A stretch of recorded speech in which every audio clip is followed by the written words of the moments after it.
আজ আমি egg chowmein নিয়ে চলে এসেছি। নমস্কার বন্ধুরা, সুজি কিচেনে আপনাদের স্বাগত। প্রথমে আমি আলু এবং গাজর ডুমো ডুমো করে কেটে নিয়েছি।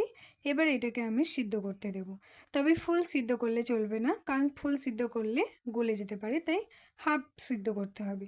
তো দেখুন আমার সিদ্ধ হয়ে গেছে, এবার এটাকে আমি নামিয়ে নেব। তবে এই যে জলটা রয়েছে, এই জলটা পুরোপুরিভাবে ঝরিয়ে নিতে হবে, একদম শুকনো করে নিতে হবে। এবার আমি অন্য কড়াইতে 2 কাপ মতো জল দিয়ে দিয়েছি নুডলসগুলো সিদ্ধর জন্য। তো নুডলসগুলো সিদ্ধ করতে হবে ওই রকমই, হাফ সিদ্ধ করতে হবে, ফুল সিদ্ধ করলে গলে যাবে। তো হাফ সিদ্ধ হয়ে গেলে আমি এটাকে নামিয়ে নেব, তবে জলটা ভালো করে ঝরিয়ে নিতে হবে। এবার আমি কড়াইতে তেল দিয়ে দিয়েছি, তেলটা গরম হওয়া পর্যন্ত ওয়েট করতে হবে। তেল গরম হয়ে গেলে আমি একটা ডিম এখানে ফেটে দিয়ে দিয়েছি। তো এই ডিমটাকে ভাজতে হবে। আপনারা বাচ্চাদের স্কুলের টিফিনেও এই রেসিপিটা করে দিতে পারেন। এখানে প্রত্যেকটা আইটেমই প্রোটিন রয়েছে, ডিমে রয়েছে, গাজরে রয়েছে, আলুতে রয়েছে, সবেতেই রয়েছে। তো আপনারা চাইলে এটা বাচ্চাদের টিফিনে দিতে পারেন। তো আমার ডিমটা দেখুন ভাজা হয়ে গেছে, আমি এই ডিমটা এবার তুলে নেব। ডিম তুলে নেওয়ার পর আমি কড়াইতে আবারও তেল দিয়ে দেবো। তেল গরম হয়ে গেলে আমি পেঁয়াজগুলো দিয়ে দেবো। পেঁয়াজগুলো একটু লাল লাল করে ভাজা হয়ে গেলে আমি দেব যেটা সিদ্ধ করে রেখেছিলাম আলু এবং গাজরটা, এবার সেটা আমি দিয়ে দেবো। এই গাজর আর আলুটা দেওয়ার পর আমি কিছুক্ষণ ভেজে নেব।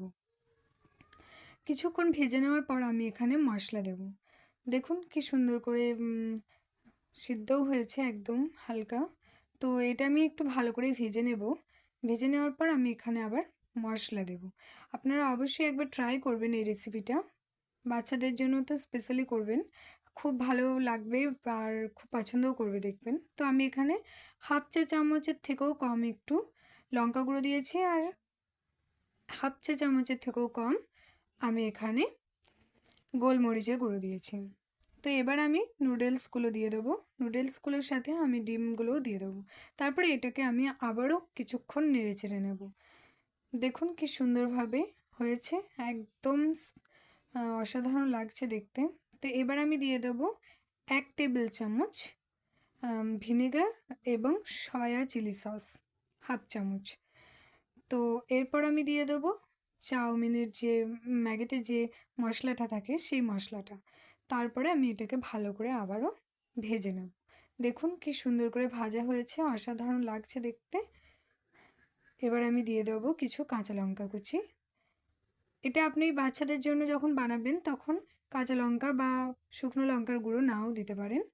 তো এই ছিল আজকের আমার রেসিপি। বানিয়ে অবশ্যই দেখবেন, কেমন লাগলো জানাবেন। Thank you.